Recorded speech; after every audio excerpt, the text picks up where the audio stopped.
Hi everybody, thanks so much for tuning in to an all-new episode of The History Gal. As you know, this season is all about the Tudors, and today we are talking about astrology and some superstitions that those Tudor monarchs just couldn't shake.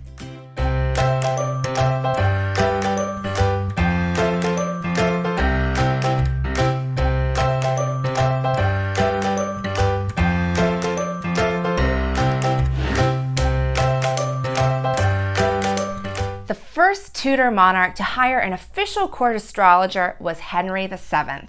In fact, there's an incredible astrological themed book called Arundel 66 that was gifted to Henry VII, or maybe even his wife, Elizabeth of York.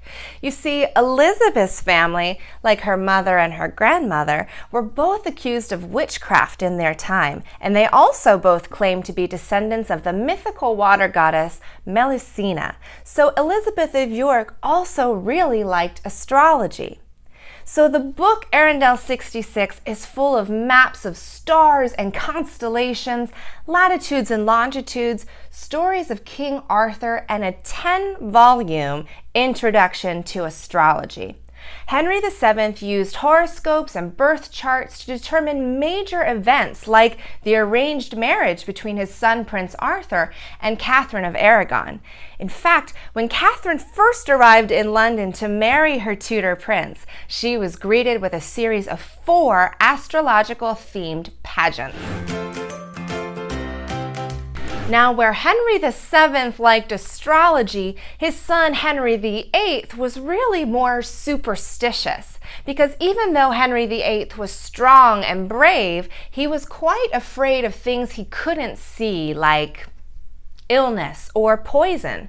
In fact, there was the idea that Henry VIII was cursed by his first marriage because they never had sons.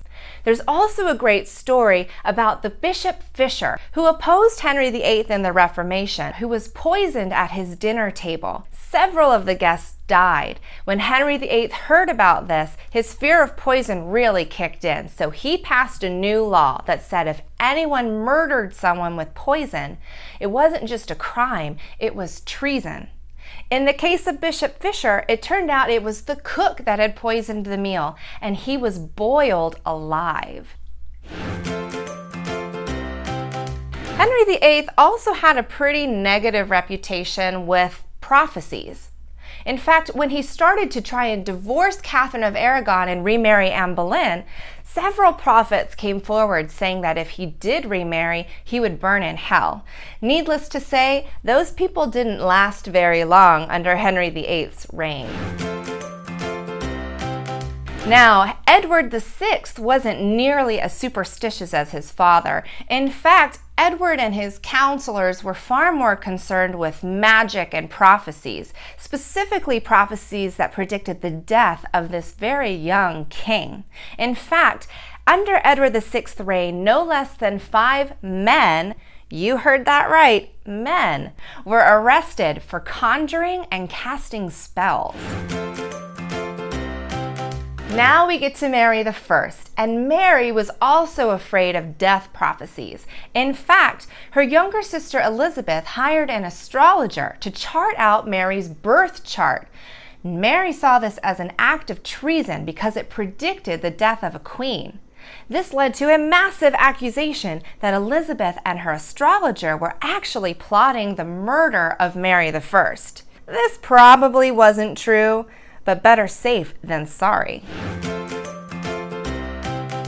Finally, with Elizabeth I, we lose some of those superstitions. In fact, she hired John Dee as her official court astrologer. She also hired him as a spy, but that's a different story. Under Elizabeth's reign, alchemy actually was on the rise. And this was the thought that there was a philosopher's stone, or some sort of magical stone that would turn regular metals into gold and silver. Some of the scientific developments made in search of the philosopher's stone led to our current scientific method and modern science. This wouldn't be a very good episode about Tudor superstitions if we didn't chat for a minute about Tudor ghosts. Henry VIII and his 6 wives are some of the most documented ghost sightings in England's palaces. This is so great, so you can go on a tour and you might see the dead king. Places like Hampton Court Palace have seen the ghosts of Henry VIII, Jane Seymour, and Catherine Howard, whose ghost is especially tragic. The story is that when Catherine Howard found out she was being arrested for adultery, she ran down the gallery screaming for Henry VIII so that she could convince him to spare her life. The ghost does the same thing. Another ghost you could expect to see if you're visiting England is Anne Boleyn, especially in the Tower of London. In the 1800s, a guard was charged with falling asleep on the job. His defense: he wasn't asleep. He had passed out after turning a corner and coming face to face with a headless Anne Boleyn. In fact, to help him out, his co-workers and fellow guards took the stand and testified that they had seen the same thing. That guard was acquitted. Turns out ghostly sightings are legit. Thanks so much for watching today, you guys. You can follow us on Facebook. You can follow me on Twitter and Instagram.